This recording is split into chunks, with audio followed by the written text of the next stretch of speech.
दोस्तों नमस्कार। दोस्तों कर्नाटक से बड़ी चौंकाने वाली खबर आई और उस खबर के बाद पूरी कांग्रेस में हड़कंप मच गया है। असल में विधानसभा का सत्र के दौरान जो उप मुख्यमंत्री हैं डीके शिव कुमार, वो वहां स्टेडियम में हुई भगदड़ पर चर्चा कर रहे थे और अचानक उन्होंने राष्ट्रीय स्वयंसेवक संघ की जो प्रार्थना है उसकी कुछ पंक्तियां दोहराई। नमस्ते सदा वत्सले मातृभूमे त्वया हिंद भूमे सुखम वर्धितोम। और जिस खूबसूरती के साथ, शुद्धि के साथ वो लाइन गाई, उससे ये पता लगा कि डीके शिव कुमार वाकई में उस प्रार्थना की तैयारी करके आए।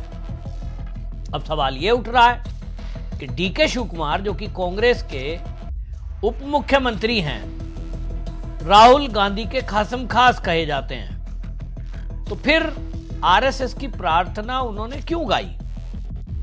और वो भी जैसे मैंने बताया तैयारी के साथ। कयास लगाए जाने लगे। भारतीय जनता पार्टी के जो विधायक थे उन्होंने मेज थपथपाई विधानसभा में, और कांग्रेस तो जैसा ऐसा समझ लीजिए कि होश उड़ गए।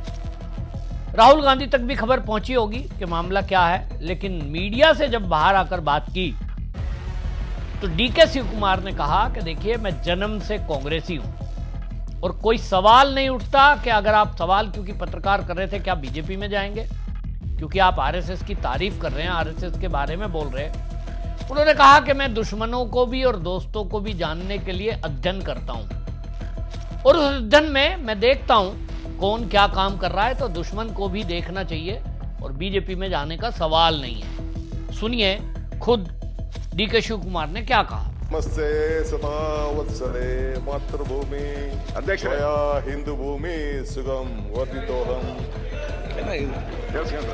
महामंगले। सुना आपने? डीके शिव कुमार साफ कह रहे हैं मैं जन्म से कांग्रेसी हूं और कट्टर कांग्रेसी हूं और बीजेपी में जाने का मेरा मतलब नहीं है। उन्होंने कहा कि स्टडी के तौर पे मैंने ये सब किया है, लेकिन मैं इस वीडियो में आपको बताऊंगा असली कारण राष्ट्रीय स्वयंसेवक संघ की प्रार्थना गाने का मतलब क्या है।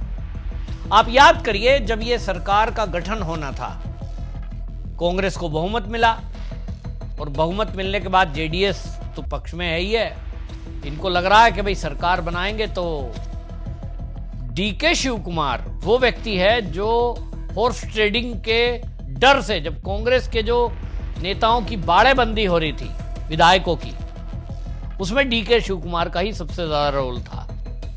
यह कहा जाता है अनऑफिशियली कि वो जो पैसा खर्च किया, होटल में रुकने की व्यवस्था, लाने ले जाना, चार्टर्ड प्लेन, ये सब डीके शिव कुमार की व्यवस्था थी।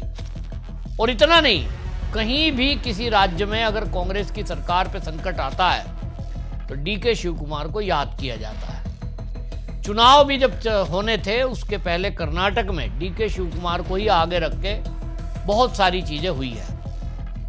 पैसे वाले जाने जाते हैं और वहां जो है उच्च वर्ग से आते हैं, यानी सवर्ण एक जाति से समझ लीजिए। तो जब चुनाव हुआ और मुख्यमंत्री बनाने की बात आई तो अधिकांश विधायक और जनता डीके शिव कुमार को ही मुख्यमंत्री के तौर पर देखना चाहती थी। लेकिन पार्टी आला कमान, माने जैसे राहुल गांधी, कांग्रेस में पार्टी आला कमान एक ही है, राहुल गांधी। तो राहुल गांधी जो है वो फंसे हुए थे इसलिए क्योंकि राहुल गांधी खुद बीजेपी को घेरने के चक्कर में ओबीसी का मुद्दा पूरे देश में उठा रहे हैं। तो उनके सामने सवाल था, एससी एसटी ओबीसी एक सांस में बोलने वाले राहुल गांधी करें तो करें क्या? जनता चाहती है डीके शिव कुमार सीएम बने, विधायक चाहते हैं डीके शिव कुमार बने, और उनकी जो पॉलिसी है, जो एजेंडा है, वो है एससी एसटी ओबीसी। तो ओबीसी को आगे करना है और इसीलिए ये तय हुआ कि एसटी एससी ओबीसी को ये एजेंडा साधने के लिए सिद्धारमैया उनको सूट करता है। तो सिद्धारमैया को सीएम बनाना है, आला कमान को। जब ये खबर लगी तो आप याद करिए उन दिनों की खबरें, डीके शिव कुमार कई बार दिल्ली गए। अनऑफिशियली खबर ये आई कि एक समझौता हुआ है कि अभी सिद्धरमैया को बना देते हैं 2.5 साल के लिए, और क्योंकि 5 साल की सरकार है तो 2.5 साल बाद डीके शिव कुमार को कहा गया कि आपको बना देंगे। डीके शिव कुमार ने इसको मीडिया में मना किया, ऐसा कोई समझौता नहीं है, ऐसी कोई बात नहीं है। और जो भी विधायक डीके शिव कुमार को मुख्यमंत्री बनाने की बात करते हैं मीडिया में इधर उधर, उन्होंने ये भी कहा कि ये ऐसे लोगों को मैं नोटिस थमाऊंगा, कुछ को दिए भी कि मैं नोटिस दूंगा, ये बात गलत है, पार्टी आला कमान ने जो तय किया है मैं उसी में खुश हूं।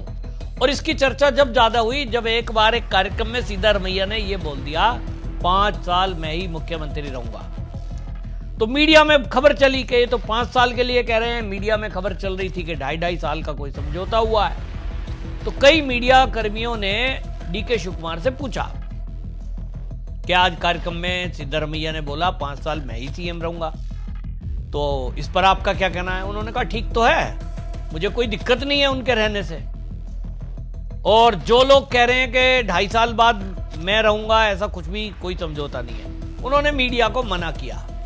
लेकिन मेरे पास कर्नाटक के कुछ पत्रकार, जो कि खुलकर तो बोलते नहीं है लेकिन कुछ के हैं यूट्यूब चैनल, वो ये बता रहे हैं कि अंदर अंदर बात ये है कि वाकई में जो ये अफवाह नहीं है 2.5 साल वाली, ये ही तय हुआ, और अभी 2.5 साल वो अक्टूबर में पूरे होंगे, यानी अक्टूबर से पहले वो सीट चेंजिंग होना है सितंबर में।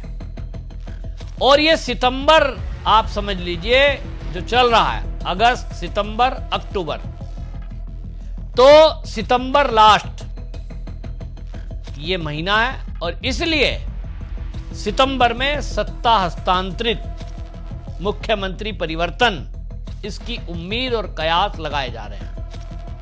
अब इस उम्मीद और कयास में जैसा कि होता आया है कि अगर पार्टी का आला कमान कांग्रेस का कोई समझौता कार्यकर्ताओं से करता है, पूरा तो करता नहीं, और यहां कर्नाटक में मामला फंसा हुआ है।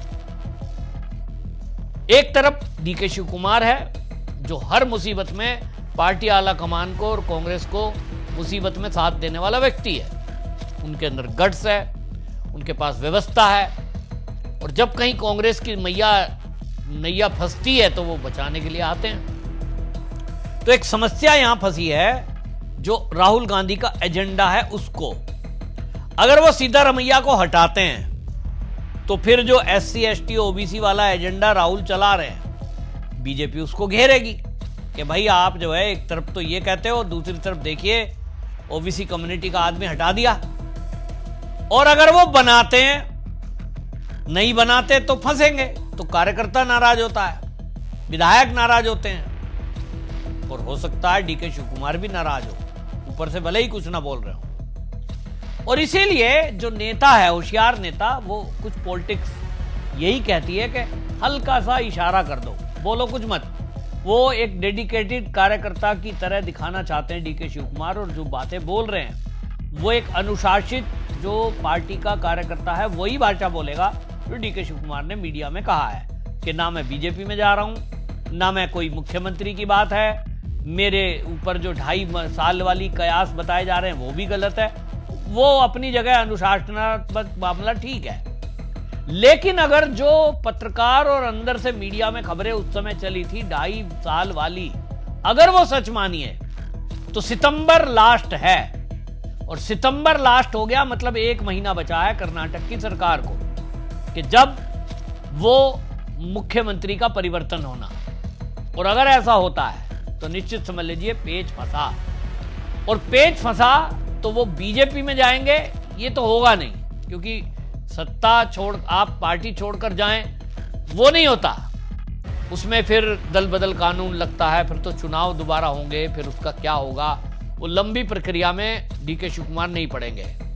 लेकिन हाँ, एक चीज हो सकती है जो महाराष्ट्र में हुई कि शिवसेना में आपस में फूट हुई, तो वहां एकनाथ शिंदे खड़े हुए और आज वो पहले सीएम बने और अभी वो डिप्टी सीएम है।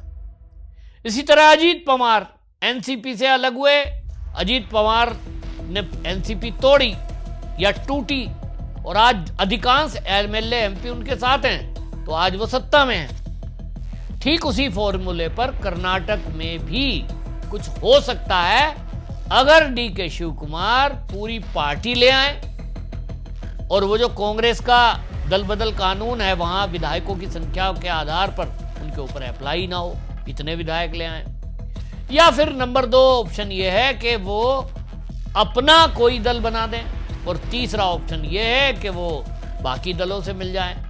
तो बीजेपी से तो कोई टूट के जाने की संभावना नहीं है। और यहां एक बात और खास मैं आपको याद दिला दूं कि कर्नाटक में सरकार बनाने के लिए कांग्रेस ने जो 5 गारंटी योजना दी थी, उस गारंटी योजना के कारण कर्नाटक में कोई विकास इस समय नहीं हो रहा है। सीएजी की रिपोर्ट कहती है कि 2023-24 में 36,538 करोड़ रुपए के घाटे का बजट पेश हुआ, जो कुल बजट का 15% है। राज्य का वित्तीय घाटा इस साल का 65,522 करोड़ है, जिसको मैनेज करने के लिए सरकार ने बाजार से 63,000 करोड़ रुपए उधार लिए हैं। और सीएजी की रिपोर्ट है कि यदि आपने जल्दी हालात नहीं सुधारे, यानी जो फ्री की रेवड़ियां आप दे रहे हो, गृह लक्ष्मी, गृह ज्योति, अन्य भाग्य, शक्ति, युवा निधि, ये 5 इन्होंने गारंटी दी थी जिनको ये दे रहे हैं। अगर ऐसा ही चलता रहा तो विकास तो होगा ही नहीं। कर्मचारियों को, सरकारी कर्मचारियों को वेतन देने का पैसा भी सरकार पे नहीं रहेगा। अभी तो कर्जा लेके काम चला रहे हो, लेकिन कब तक चलाओगे? हर साल इतना लेना पड़ेगा। और इसलिए कैग ने चेतावनी दी है। तो इनको केंद्र की मदद की जरूरत है और फ्री की रेवड़ियों को बंद करने की जरूरत है। कर्नाटक कंगाल हो चुका है और इस कंगाली का सीधा जो आरोप है वो सीधा रमैया पर जाता है, कांग्रेस के आला कमान पर जाता है। तो जनता त्रस्त है और जनता बदलाव चाहती है। डी के शिव कुमार के लिए ये एक चांस है। तो हो सकता है डी के शिव कुमार इस कंगाल हुए कर्नाटक को, जहां विकास नहीं हो रहा है और सब ठप पड़ा है, इसको मुद्दा बनाते हुए अलग धड़ा बना दे। तो निश्चित मानिए, जो मुझे अनुमान लगता है कि अब अगले 15 दिन में कर्नाटक में कुछ ना कुछ बड़ा होगा। और उसी के लिए पार्टी आला कमान को झटका देने के लिए डी के शिव कुमार ने राष्ट्रीय स्वयंसेवक संघ की प्रार्थना की एक लाइन सुनाकर पार्टी के शीर्ष को यह बता दिया कि मैं आरएसएस के भी निकट हूं, वहां भी मैं अध्ययन कर रहा हूं। और उन्होंने तारीफ की है कि आरएसएस में स्कूल बन रहे हैं, बच्चों को सस्ती शिक्षा दे रहे हैं। ये जो तारीफ की है ना, वो एक उन्होंने इशारा किया है कि उस विचारधारा को भी मैं पसंद करता हूं। दुश्मन कहो आप विचारधारा के हिसाब से, लेकिन वो लोग अच्छे हैं, काम अच्छा कर रहे हैं। डी के शिव कुमार का मीडिया में कहे गए बयान का यही मतलब है। तो ये पार्टी शीर्ष को बता दिया कि या तो ठीक से निर्णय कर लो, वरना वरना वरना कुछ भी हो सकता है, राजनीति है। तो अब देखना होगा कि ये जो वोट चोरी का आरोप लगाते हुए फर्जी तरीके से राहुल गांधी पूरे भारत में घूम रहे हैं और बिहार में आजकल वोट चोर गद्दी छोड़ का नारा लगा रहे हैं, कर्नाटक में अब क्या पूरी सरकार चोरी होती है? चोरी कौन करता है, या करता भी है कि नहीं करता है, ये देखने की बात होगी। लेकिन इतना मेरा अनुमान है कि आरएसएस की जो प्रार्थना डी के शिव कुमार ने गाई है, वो ना तो बीजेपी में आने के लिए गाई है, ना वो कहीं जो है आरएसएस से शाखा में जा रहे हैं, आरएसएस से कोई निकटता बढ़ा रहे हैं, ऐसा भी नहीं है। लेकिन हाँ, वो अपने पार्टी के जो शीर्ष नेता हैं, यानी राहुल गांधी, प्रियंका गांधी वाड्रा, जिन्होंने ये सरकार बनाने के समय डी के शिव कुमार को समझा बुझाकर शांत बिठाया, उनके लिए एक इशारा है कि ध्यान रखो जो आपने वादा किया है। अगर ऐसा हुआ है, लोग कह रहे हैं, तो मेरे हिसाब से ये पार्टी के शीर्ष को एक इशारा उन्होंने किया है। होशियार नेता हैं, बुद्धिमान नेता हैं, तो बुद्धि से काम ले रहे हैं। कुछ बोलने से, पब्लिक में या मीडिया में बोलने के बजाय, वो अपना जो उनका तरीका है, बस उससे पार्टी शीर्ष को धीरे से उन्होंने सिग्नल भेज दिया है।